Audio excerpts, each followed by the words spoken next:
the first step is the scariest step, but get involved. It's an amazing space. And there's a lot of really great people here that will also support you. And you do find true and sincere friends through Vera. It's the ins and outs, with Mackie. Hi, I'm Jamie Hernandez, and this is the Ins and Outs with Mackie, a show about awesome gear and awesome people. We'll be bringing you musicians, engineers, podcasters, streamers, and sometimes the occasional Mackoid. If you're new to the channel, make sure to hit that subscribe button on your favorite platform to get all the latest Mackie updates as soon as they are out. Today we are being joined by the artistic director of the Vera Project, which is an all-ages volunteer-fueled music and arts program. By engaging participants at all levels of music production and community organizing, Vera fulfills its mission to foster a participatory creative culture through popular music concerts, art programs, experiential learning, and volunteer opportunities for all ages, especially young people. Welcome to the show, Jason Clackley. Thanks for having me. Well, Jason, can you start off by telling us a little bit about yourself? What led up to your current role with the Vera Project? Yeah, I've been playing shows since I was a kid and being involved in the punk and hardcore and DIY scenes around the Northwest. My middle school, high school career was in Bremerton, Washington, unfortunately. Okay. It's a depressed little town on the other side of the water. Yeah, I moved to Seattle when I was old enough to get the heck out, and lived in a bunch of punk houses, volunteered my time at a YMCA program that's been running since 2001 called the Fusion Cafe. I took over that program in 2009 as a volunteer. Continued to work in non-traditional like DIY spaces in Seattle, and did a bunch of social work stuff, kind of just around town with houseless folks, working in a lot of clinical services, but then moved my way over to kind of like what I do now, which is just mentoring teens. I worked at a teen center on the east side for 5 years called the Ground Zero Music Program. I was a music and arts director there. And that was the first time I got paid to do anything like that. And then that led me to Vera Project just through my channels and applying and everything. So, and I've booked shows around town, all ages, and focus on all ages, but I've done 21 and up shows and stuff for a long time. Wow. So music seems to have always been in your blood. What was the defining moment that you knew you wanted to dig deeper and be involved in the community? My background is the to get cheesy, but my family's from Hawaii. We're Portuguese immigrants from the turn of the century, and my family is very diverse and is very much a part of that aloha ohana experience, and so community has always been very important, and it kind of just was a lifeblood of what I was taught growing up, is to help people and to be involved and to be in service, so I've always just wanted to be a part of stuff like this, just any type of community space. And it just translates, and I'm blessed to be able to translate it to something that I can get paid for, and that I can continue to like turn young folks on to like different art and help them kind of actualize their futures and everything. So, and help them self-actualize, of course, like help them, trick them into knowing what they already They're capable of. they're Well, what they're capable of. yeah, let's dive right into that. For people who are first learning about this project, can you tell us what the Vera Project is and what it offers? Yeah. Well, the bread and butter is our shows. So during a stint of political battles back and forth about overturning the teen dance ordinance in Seattle, which had been on the books since the 80s. That meant that all ages shows in Seattle were really hard to have without crazy insurance. And it was a way of basically making it so all ages music shows could not happen in Seattle. Wow. So because of a lot of great people, a lot of great work from different communities, hip hop communities, and punk and hardcore and rock communities and everything, that was overturned in the early 2000s. And the Vera Project started as a DIY space, just kind of like an ad hoc space at the local electricals union in hall in Belltown. And then we continue to, over the years, find space and keep building our programming, our capacity to do programming, to where we're at now in Seattle Center, with a large building with a recording studio and a 350 cap venue Wow. and a screen printing shop and a gallery and all sorts of stuff. And it's been amazing because we have, we've trained the youngest, I mean, in the way of production and engineering and everything, we've trained some of the youngest people to get into the production world as far as audio engineers, especially in live sound. So where you see a lot of these folks that were at one point young and now older, I mean, were, helping run bigger spaces around town. I mean, you're seeing a lot of these young folks and the adults that were young folks that came through these programs. These were their first. You said you were one of those people, right? Well, I wasn't through the Vera Project myself because I was living in Bremerton. So a lot of it was that classic scrappy DIY spirit of like learning everything, hands on and screwing up. But I mean, that's a part of it too, is just like, we want young folks to get here and learn. And we also want them to learn and problem solve and think critically and do all the great things that we can do. So we're proud to have been part of that tradition of developing space and education space to get young folks the education that would probably cost way too much at an institute, to learn audio engineering. Whereas like we're teaching them, we're giving them real life experience, artist relations, the whole 9 yards. And it's amazing that we can continue that tradition. So. That is amazing. And I can imagine that this was not created overnight. What were some of the challenges you all faced? I mean, you must have gone between studio to studio to land this amazing location you have now. Yeah, so I've been involved with this space for about 4 years myself in a professional, as a professional for the space. But I do know the history enough, and and still have connected with some of the founders. One of the founders who we always give a shout out to is Kate Becker, who runs King County's office for like creative development. Who was also the director of Office of Film and Music. So Okay. she's worked her way through, and she is a pioneer for all ages music since the 90s. So, but the challenges were just finding a space that we could stay in that could build the capacity that we want.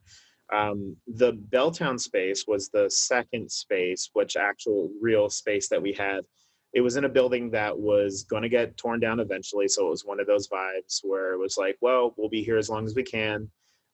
Smaller stage, smaller shows, more of a kind of like a punk dive kind of vibe. And but this is where some of these programs developed, and that was the incubator. And then when we got to this big space where we're at now and hopefully stay forever, we were able to do more. And, the unique challenges is always going to be capacity, right? When you're Absolutely. a nonprofit, it's like how many mentors you have. But the great thing about our space, and I'll say, is that as it being a member-driven space, a youth-driven space, is that because we have an all-ages space, we have adults that come in and also volunteer their time who are a little bit more experienced and can provide that peer-to-peer support, good folks that also help connect the dots. So we rely heavily on our volunteer members, you know what I mean, to make the space, because they also help govern the space. I can imagine. So tell us more about your team. I imagine it takes an army. Is it, you said they're volunteers. How does someone become involved with Vera Project? Well, it's pretty easy. I mean, at our website is a little Windows 98 right now. We're working on a new one.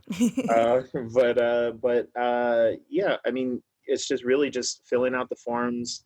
We made it really easy right now during COVID to do just like online filling out, and then we could do any questions after and everything. But all you got to do is sign up. Tell us what you want to be involved in. We have committees, member-driven committees that help drive programming and what they like to see in the space. And so it's as easy as just getting involved in that and being like, okay, I want to be involved in the audio committee, which oversees kind of the comings and goings of the recording studio and the live sound and everything, and helps make decisions on what we should have in the space. We were able to fortunately have a grant last year that come through that allowed us to upgrade our monitor system to a digital system. We were able to get some industry standard gear so we can teach to industry standards. So yeah, That's awesome. so it's really easy to get involved, not a lot of barriers, and I'm always happy to answer questions myself and For grab sure. coffee with anybody. So So you all put a lot of emphasis and focus on your live shows. Can you dive into that a bit? yeah, I'm the head talent buyer. There's another talent buyer here as well, and our shows are where a lot of our volunteerism happens. On because it includes production, because it includes like door shifts and uh, youth leadership, like training through our steering program, which is like the super volunteer that helps all the younger volunteers. You get to a place where you're kind of like trying to corral, the 16 volunteers that help out at shows. So, but the shows are the bread and butter. I mean, it doesn't mean it's the only anymore because we have so many amazing programs, but it, having shows, having the ability to have patrons come to the space, to a safe, accessible space that's sober, which is really Yeah. hard to find in the city anymore. And a space where maybe even parents feel comfortable sending their children, which is important, right? Because Absolutely. a lot of youth, their first show is a large concert at White River Amphitheater, and it's like the intimacy of having a 350 cap and below venue is like there's nothing like it. I remember the first time that I went to a small show, and I was like, I never want to go to Gorge ever again because this is amazing. I'm looking at the person that I love. Yeah. Like I love their records, and I'm able to connect with them, and feel that emotional energy. So there's just nothing like a small show, and it's amazing to have those. So I totally agree. And so you were mentioning that you guys offer more than just live shows as well. You create music experiences and opportunities in your program. You offer visual arts, internships, and audio engineering and recording. One thing that stood up was you help people make promotional materials to help them get the word out. You have silkscreen and printing classes. I mean, that is awesome. Why is it important for people to learn the trade side of the music industry? well, I think that with the creative economy, I think it's really important that people know that they need to diversify their income unless you're Clive Davis. you know but I think overall, I know as a working musician, as a person that works in this field as well, I found a niche for myself where it's like I book shows. I also mentor young folks. I work in community spaces, but I couldn't make enough money as a musician, and I'm a touring musician and a recording artist and everything, and we do pretty good, but not enough for me to feel like I could pay a mortgage. And it's really important that people are able to learn the diversifying skills here, why it's important. And then not to mention, like, outside of that, in more of an anti-capital way, it's like DIY culture is about seizing your means of production, right? So it's like, learn how to print your own merch, learn how to, Yeah. you know, or start a small business that supports the community, through learning how to print your own merch. I mean, I think there's a lot of really amazing like things that we can learn from not only teaching literacy in the music industry, but also what I like to call the music community, which sometimes coincide with each other and sometimes are two different things and have two Yeah. different, relationships. So yeah. Totally. So how successful have some of your members been in finding careers after you all have helped them get started? Well, a lot of our I'll say a lot of our production, our live sound audio engineers have been able to go on and connect with other larger venues over the years, and that's been kind of like a great thing that we've been able to do. We're continuing to just push that, our house managers and figuring out ways that we can partner with the other venues around town to be like, hey, make more formal partnerships as we continue, as we get out of COVID and we start doing live shows Yeah. again, find ways, inroads to like, if you want to be a part of the union and like do the big shows, that's like, how do we get you connected with the local IATSE, Yeah. or things like that. So we've seen the success a lot in our production, and that's been amazing to see, like production staff going on to do a lot of really cool things. So yeah, as far as screen printing is concerned, we do also see that we see people starting small businesses. It all hopefully launches people to the next step.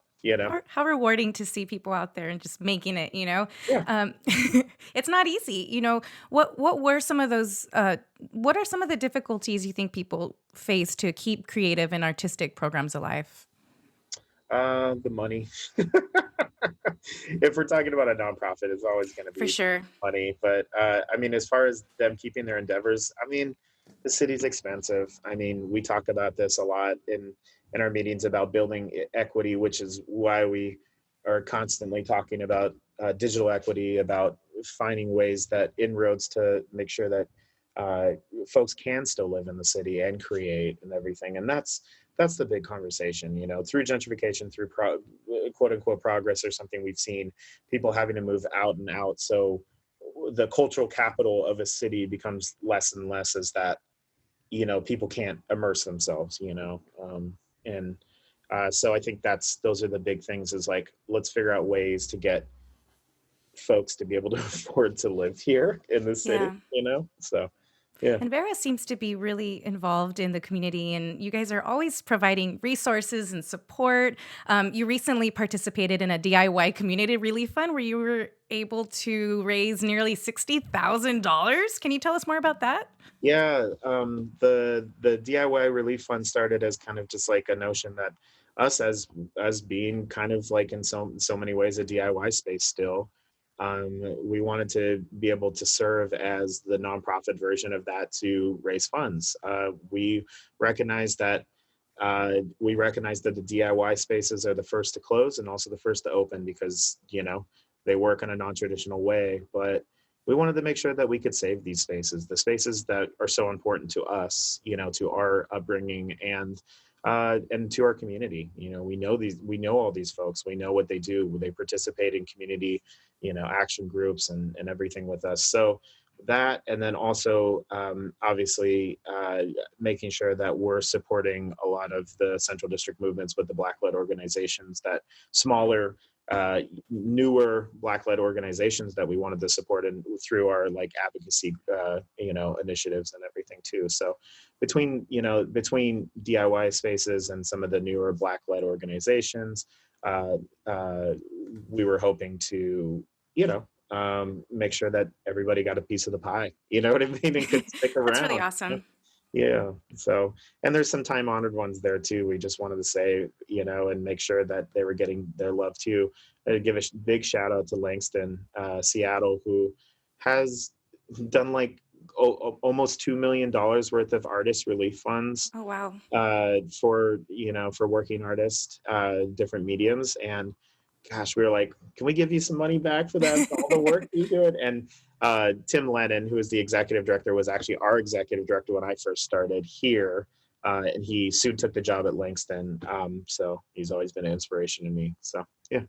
And they It's do really some amazing, very uh, amazing, like multi art stuff in their theater and everything. So it's awesome.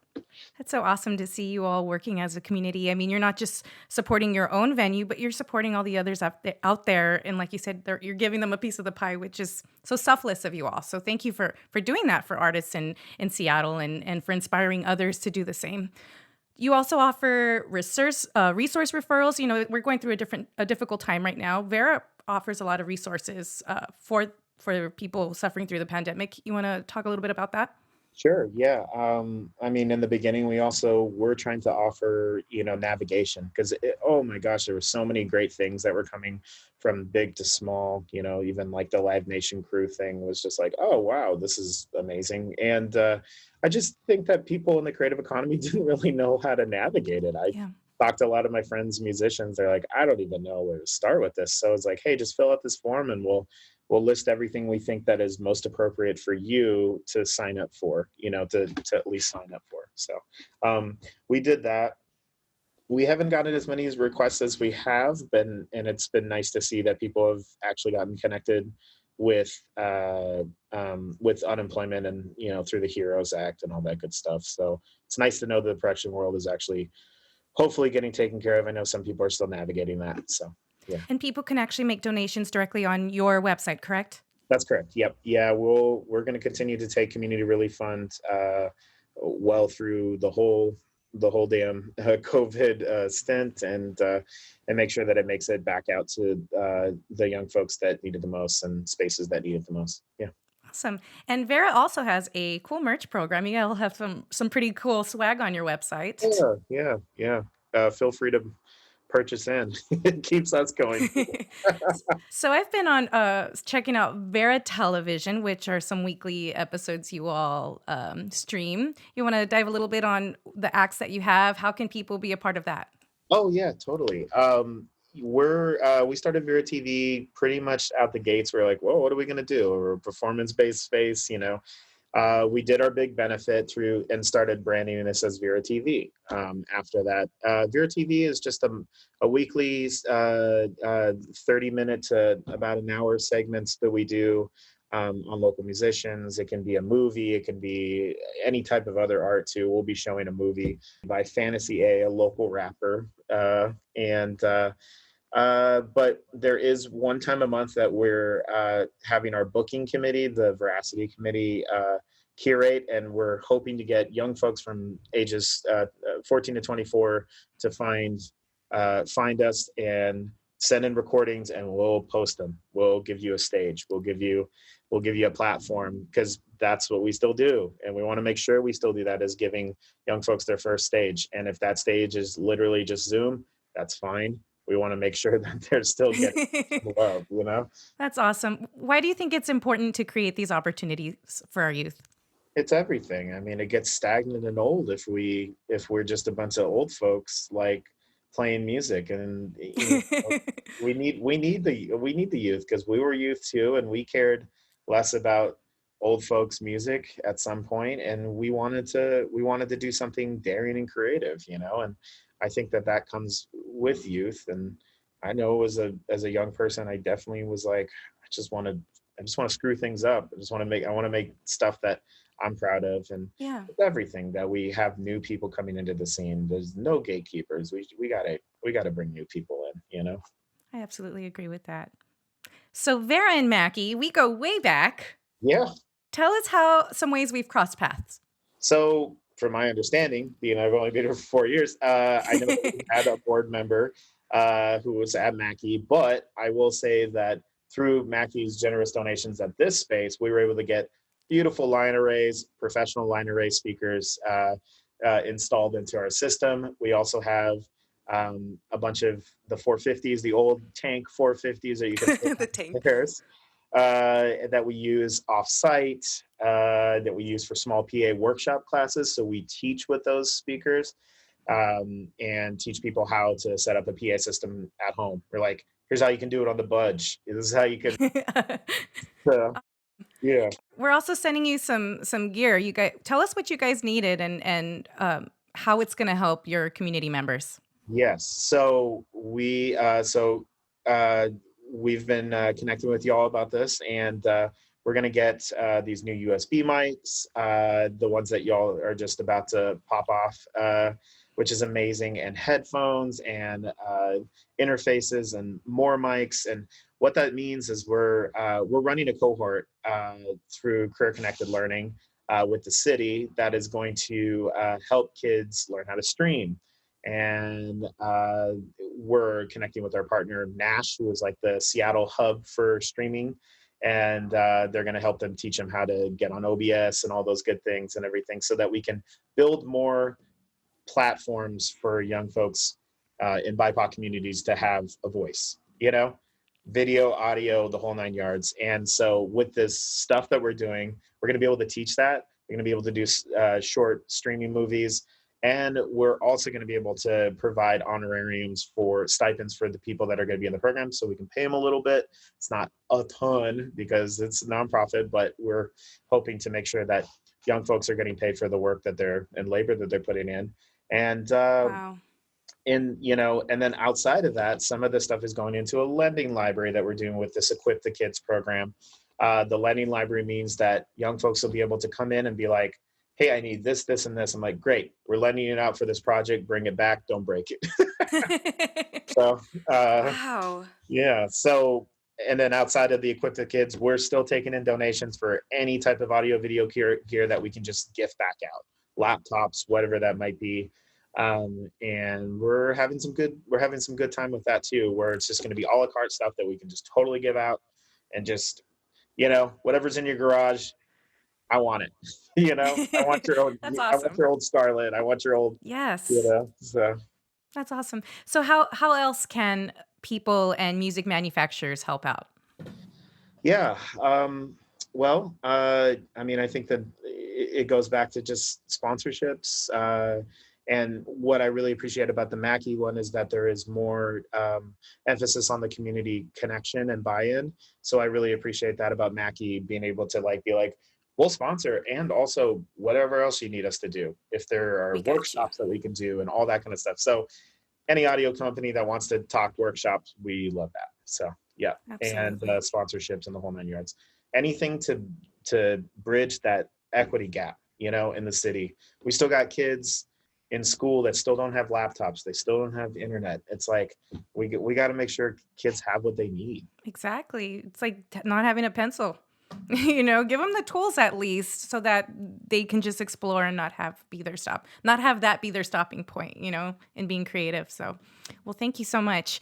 Thank you for all of that. I think this is a good time to kind of get away from the seriousness. And I think this kind of leads us to our ins and outtakes. What do you think? It's the ins and outs, Takes. ins and outs Takes. with Mackie. I like to get silly. So do we.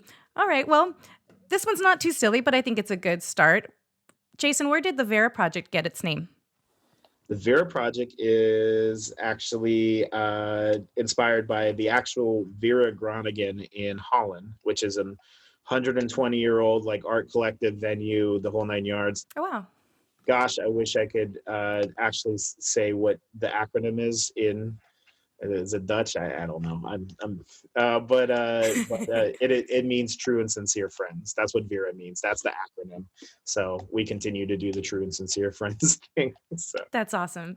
So what has been one of the most interesting concerts or events that Vera Project has had? Well, we've had so many great ones over the years. Man, let's see, name a few off the top of my head. When I wasn't working here, but I loved it, Shellac played here, and it was amazing, and everybody was packed in, and Steve Albini and Bob Weston were making jokes like crazy, and Ian Mackay's been here a few times in Wow. different ways, so he spoke here. He's also played with the Evens with his that group, and that the Evens is awesome. Love them. Just over the years, just seeing like a lot of amazing stuff. It's hard to It's hard to pinpoint one, right? yeah. There's a funny poster on it. There's a funny like decal on our wall that's like a photograph of Rivers Cuomo playing with like 200 kids playing acoustic guitar, and he's like leading them in as something. That's cool. Yeah, it's just funny stuff like that. I mean, and all like, I mean, it's funny that like, I mean, we've been the launching point of like a lot of smaller acts and stuff. I feel like, if you name any Seattle act that maybe wasn't that's super big now, they started here, playing shows here and getting involved here. There's Shabazz Palaces and your Blue Scholars and the whole nine yards. So yeah. Nice. So if you could jam out with your favorite artist, who would that be? Who would be? Oh my gosh, I don't know if I want to meet any of mine. Like, I'm afraid they're just gonna be mean, and then I'm just like, oh, that was that. But what if they hear and they're like, "Hey, Jason, we heard you on the show. We want to work with you." Well, if John Coltrane was still alive, I'd love to play with. Oh, wow. Oh, yeah. I would love to play with Bob Dylan, but I'm also afraid of him because I think he's mean to me. So, That's kind of the fun, I think, is the intimidation of Bob Dylan. yeah, I feel like I'm a big Carole King Tapestry fan. If I Oh, wow. was with her, I don't know. I love to. Yeah, that's a scary one for me. So, you all feature Sasquatch on the Vera television channel. What do you think? Is he real? Well, I think that he is. Do you have any stories? Have you seen him or your family? Uh, There's always someone that someone knows. my family hasn't seen him because we hate camping, but because I'm from the city originally. But I've heard stories. I mean, it's cool that it's Northwest folklore for sure. I love that. So yeah. Me too. What was the decision for you all to include him? Was that one of your interns or? No, that was one of the bands, Floral Okay, Tattoo. They thought it was just funny to do that interview thing. It was one of my favorite segments so far. Like, I loved love it. love those kids. They're great. I've known the lead singer. They've been a like a acoustic guitar player and musician since I was still working at the teen center. They're from the Oh, east side. wow. How awesome. So, working with a younger crowd makes me think you've had your fair share of pranks played on you. What would be on the gag reel of your life? The moment where the crowd bursts into laughter. Oh, well, I always played the pranks. I'm mean. Oh, really? What's your popular prank that you constantly play? Um, I don't know. Some of these might be incriminating.